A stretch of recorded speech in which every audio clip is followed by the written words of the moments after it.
Welcome to TKO, also known as Trending with Keisha and Orrie. If it's trending, we're talking about it.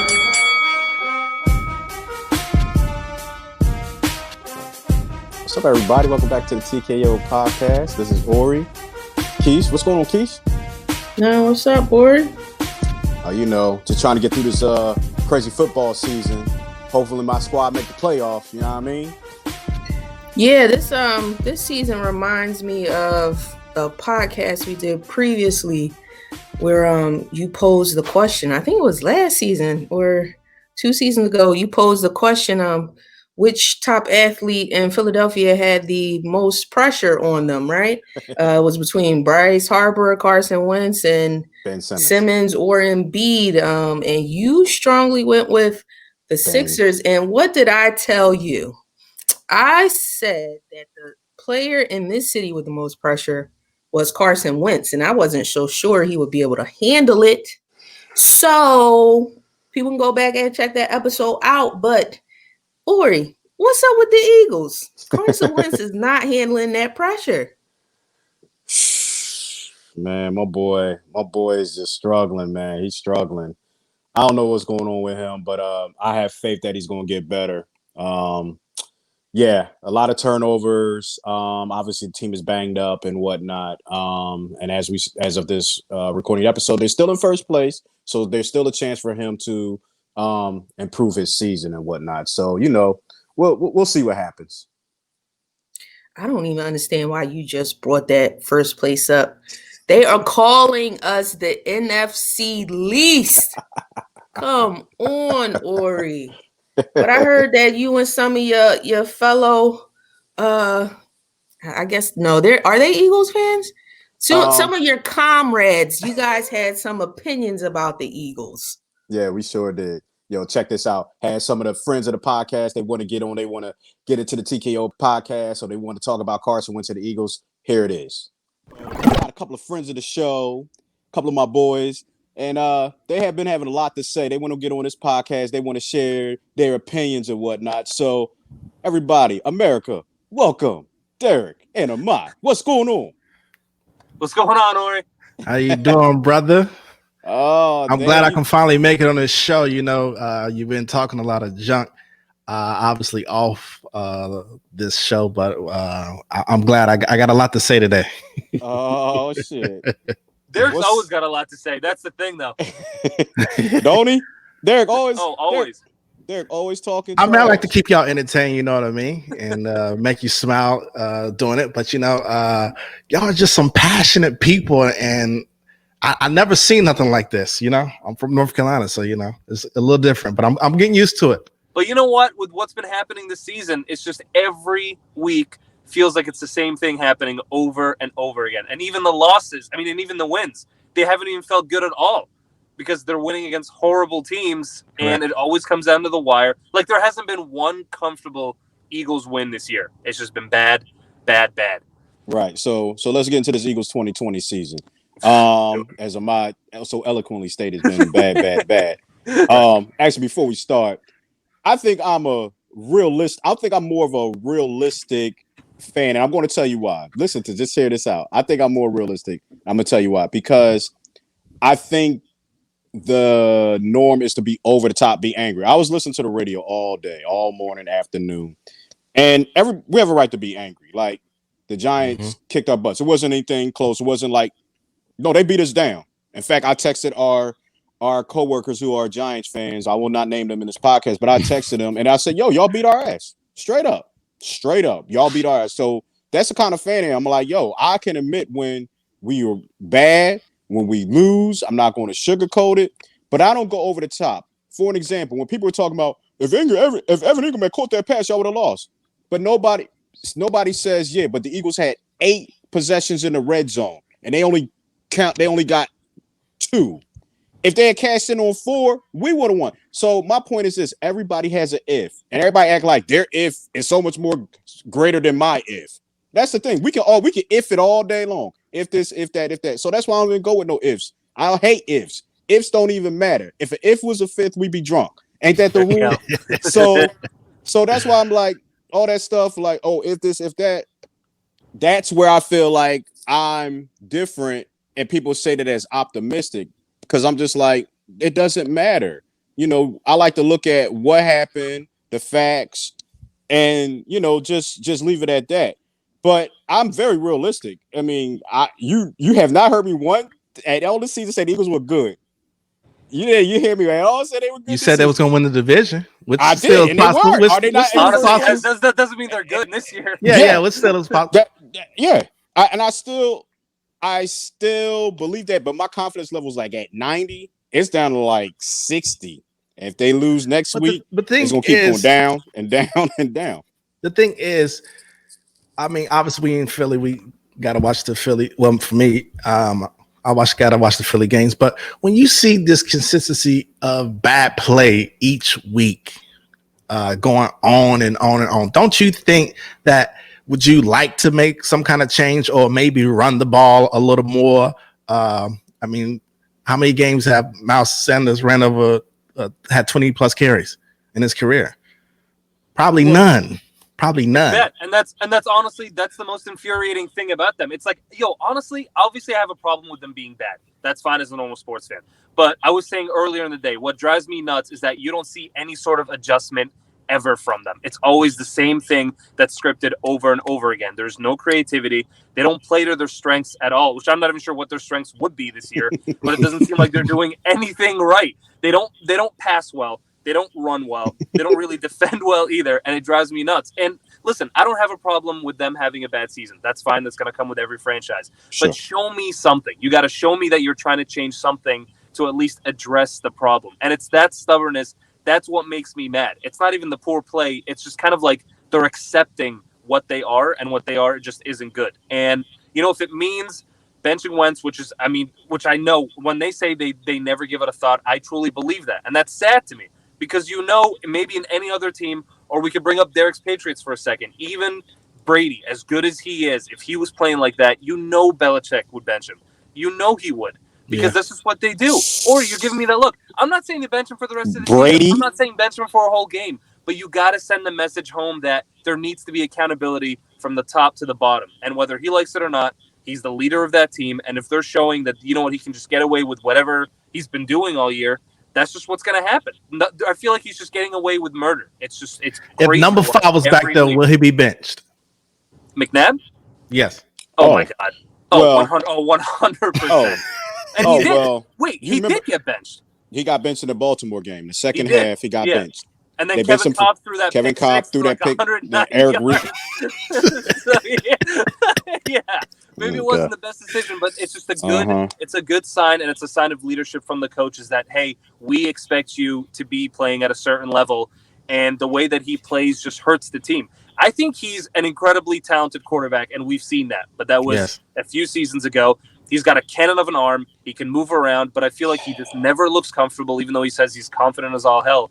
He's just not getting it done. And the hero ball is ruthless. You watch any other top quarterback in the league, or just the top quarterbacks in the league, they get rid of the ball faster than anybody, and they get rid of it, and they throw it into like 10 rows into the stands if they don't see it, Russell Wilson does that all the time. He'll take a look around, doesn't see it, just chucks it. And that's fine. It's okay to be like that. I think his play, he's holding the ball too long. He's waiting till you have to get wide open for him to throw the ball. Wide open. He's not leading no one like a receiver into the route or but can they get open? The route. Yes, they can get open. So you say right now y'all wide receivers can't get open?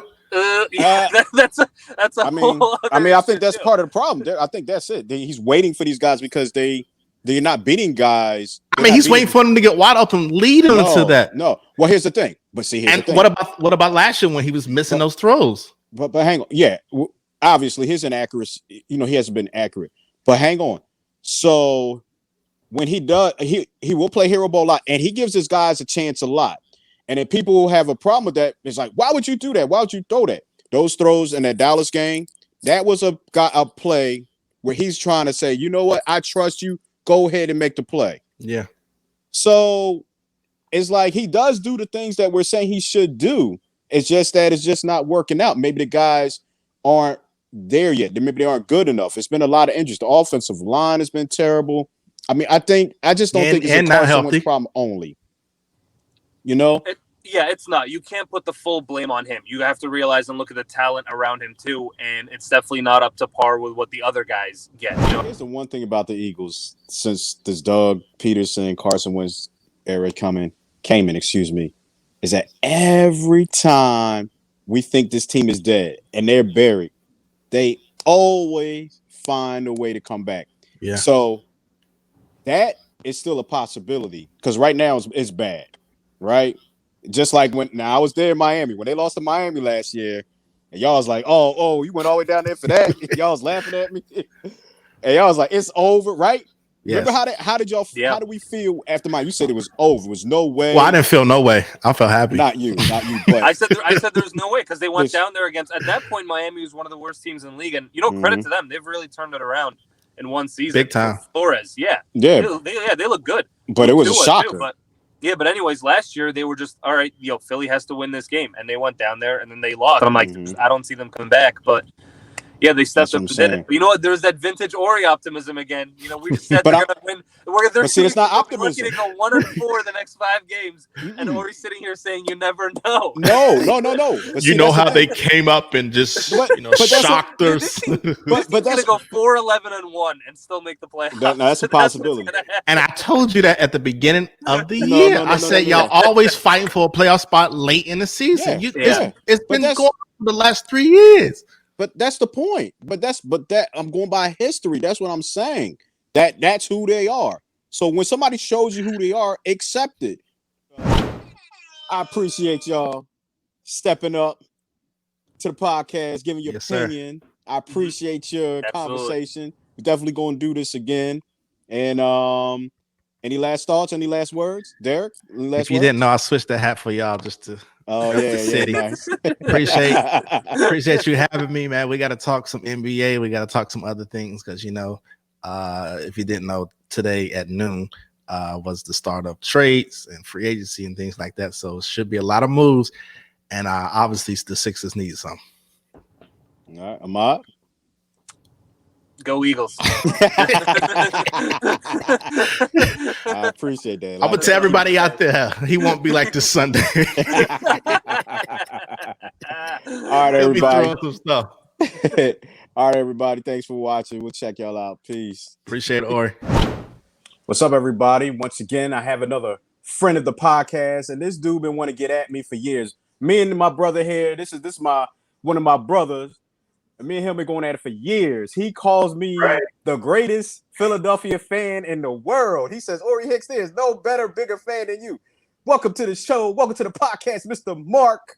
You want me to give you government name? I'm going to just say Mark. I ain't going to give you government name. All right. What's up, brother Orrie? What's going on? Thanks for having me on the podcast. Looking forward to it. All right. So, me and you have had many conversations about football, things like that over the years. And one in particular I think is very interesting is what's going on right now with Carson Wentz. A few years ago, I think it was last year, you made a statement that Carson Wentz is regressing.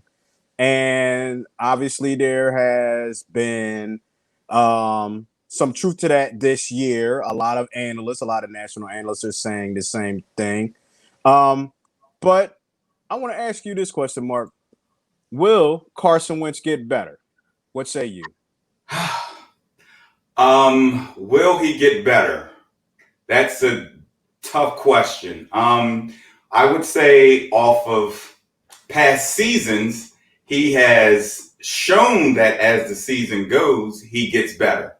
But to me, this is a different year. I mean, it's a crazy year across the board. Just from, everything that's going on with the COVID and everything. And I don't know if I see him coming out of this tailspin he's in. So will he get better? Yeah, that's possible, but how much better? So he can't go too much lower. He can't go too much lower right now. So I'm hoping he does get better though, but it's definitely not a good year. It's going on a downward trend. All right. So, like I said last year, you said he was regressing, and I vehemently disagree with you. I'm only slightly disagreeing with you now. Tell me why last year you thought he was regressing, and I assume you feel he is regressing this year as well. Right. So let's back up. So can we keep it real with your audience here? Let's keep it real. Let's keep it 100. Okay. So number one, we have a spirited debate, not just about the Eagles, but all of the Philadelphia teams. So during the game, no matter what the team is, we're texting each other, and and I keep it real. I'm telling you, they stink. So that's our relationship. But Yes. I call you, my nickname for you is the Stepford Eagles fan. Okay, so they can do no wrong. You have an excuse for everything. So Not true. And so going back to the Carson thing is I do most of my critique by the eye test, as they say, the eye test. And it's just, for me, the past 2 to 3 years, I've seen a downward trend. So, he came in his rookie year and he was going on an upward trend. And I think we can all agree that was it the second or third year where he was in contention to be the MVP if he didn't second year. Yeah, that was the Super Bowl year. Super Bowl year. And that was his peak. And then injuries, knocked him down the peg. Then there was another injury. And then for me, ever since, that second injury, it's been on a downward trend, his play. Now, I'm not saying that it maybe all of him. And one of the things that I can look at is how much is Doug and the coaching staff helping him out. So to me, that is contributing to Carson's play.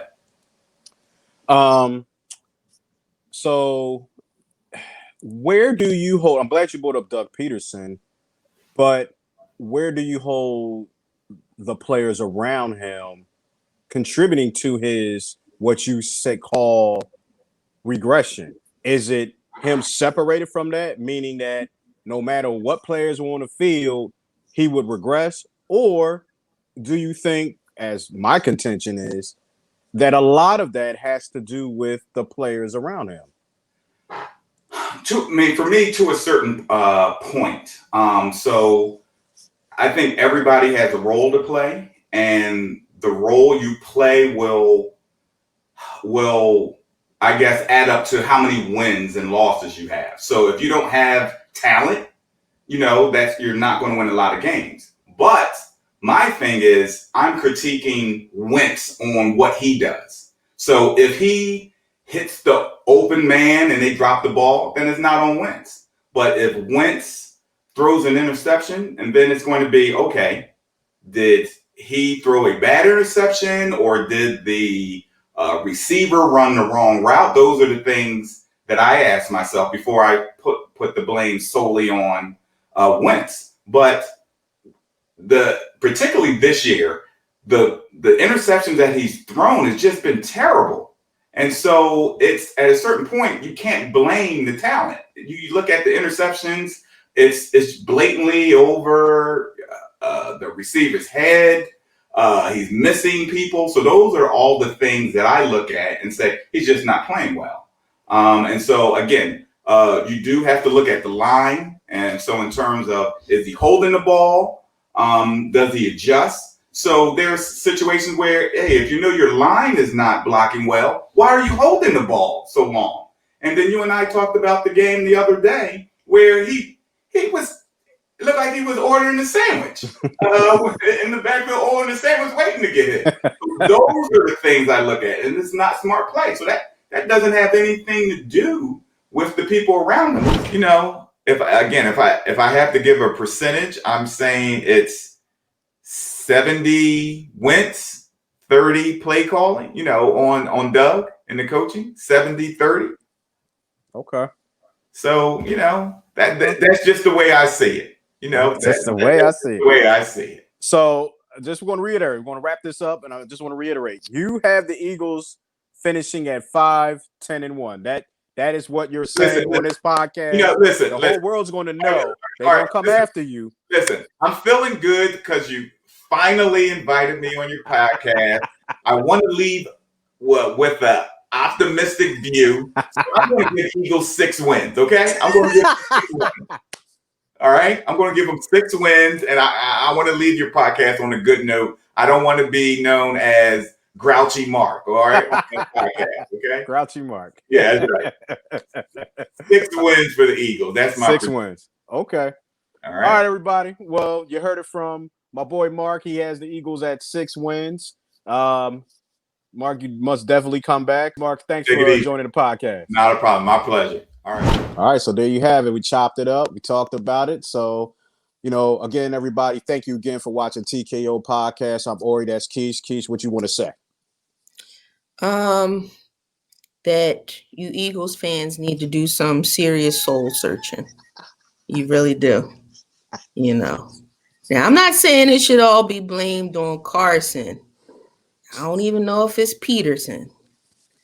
But y'all got to figure some things out because it almost makes it feel like they should have just stayed on lockdown like everybody else. Right? They at this point, they should have just said opted out.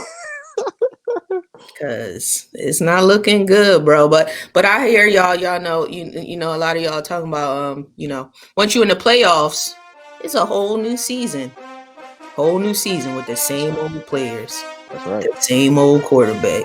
That's right. So we'll see what happens. But thank y'all for checking us out. This is Trending with Keisha and Orrie, because if it's trending, we're talking about it. Right now, the Eagles not trending for the best reason or the best season at that. But hopefully things will turn around. Make sure you check us out on anywhere you can hear a podcast. Check out our YouTube channel, TKO Podcast YouTube channel. Make sure you like, share, comment, and subscribe. And we'll see you on the other side with an all new episode.